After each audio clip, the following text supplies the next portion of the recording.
Are you trying to figure out the secret to happiness? Well, here at What Makes You Happy with Jake Pearson, we want to make that happiness more accessible for you in your life. So stick around as we interview everyday people, inspirational leaders, and your favorite celebrities on what makes them happy.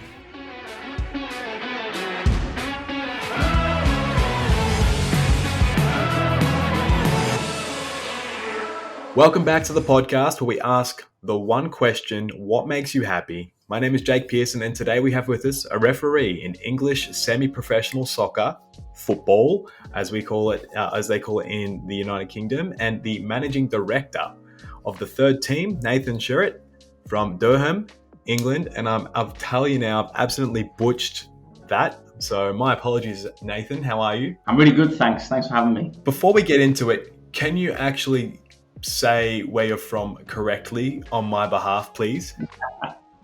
It's Durham. Yeah, I butchered it. And we even spoke about this before we're going to record the podcast. And, you know, as an Aussie, I've done it again. So it is what it is, but here we go. So thank you for coming on the podcast and getting ready to discuss things that make you happy in your life. Can you dive a little bit into that? What makes you happy? I think that what makes me happy is, you know, being able to get out and connect with nature and being in that environment, being able to walk in parks, along beaches and things like that.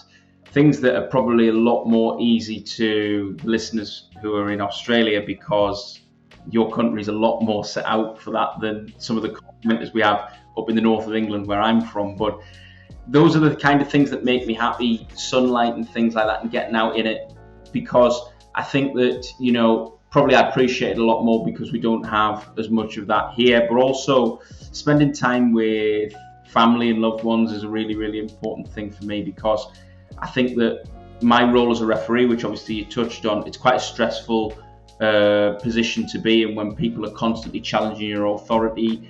You go out for 90 minutes and you've got to make 350 decisions. There's a lot of pressure on that. Everybody's looking to you to make the right decisions and get things right.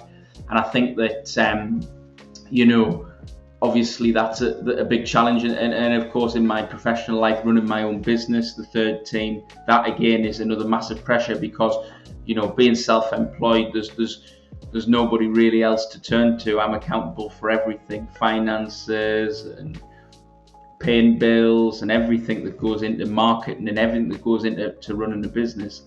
You know, it all falls at my door. So I think that, you know, there's a big element of pressure on that, and that's why I have to do the things that make me happy to recharge as well. You know, even things like just watching a TV show or watching a film or something like that just charges me up and makes me happy, because it's really, really important to get that balance and that happiness in your life when you walk a real tightrope like I do. Yeah, I appreciate that you shared that there. It's really hard to find that balance for a lot of people. They're not doing enough of the things that actually make them happy in their life. Have you seen that in your immediate circle? Yeah, you know, I work a lot with, you know, individuals on a one-to-one basis, and I see that the sometimes even as human beings we can be the barrier to our own kind of happiness, because we're always looking for more, always looking for something different, always wanting more. And I think sometimes to be happy with your lot, to take, you know, compliments and things like that, those things can boost your happiness. And I think, you know, a lot more people would be a lot happier if they were a lot more open to embracing those things in life. Beautiful. And do you think that would tie into your advice you'd give to the listeners today on what to do with their happiness? Yeah, because I think that, you know, it really does tie into it, because I think making the most of things and embracing the time that you've got with people and doing things. And I have a big sort of slogan that I really like, and it's 2 words. It's savor it. So whenever you're in a moment that you know is going to be a good moment for you, for example, if you're graduating, or if you're going somewhere you've always wanted to go, or, you know, there's a real significant milestone point in your life, you know, you need to make a contract with yourself where you say, I'm going to savor it today. This is a special moment. I'm going to savor it.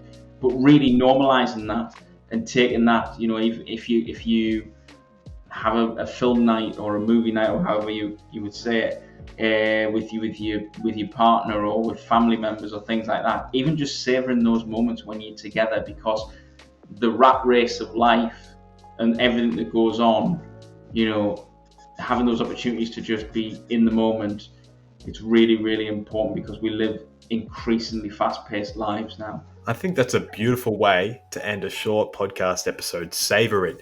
No matter what you're doing in your life, try to take it in and actually just savor it. Savor the moment. Savor. It doesn't have to be anything drastic or big.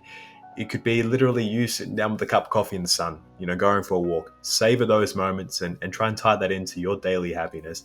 Nathan, thank you so much for coming on the podcast and sharing all things your happiness. If you'd like to connect with Nathan and learn more about his business and his upcoming ventures, you can do so by connecting with him in the podcast episode description below. Until next time, Nathan. Thanks for having me. Thank you. Thanks for listening to the podcast. We hope it gives you something to think about on your quest to discover what makes you happy. Don't forget to leave a review or a comment and follow us on all our social media platforms so you can see our upcoming guest calendar. Thanks for listening. We'll see you next time.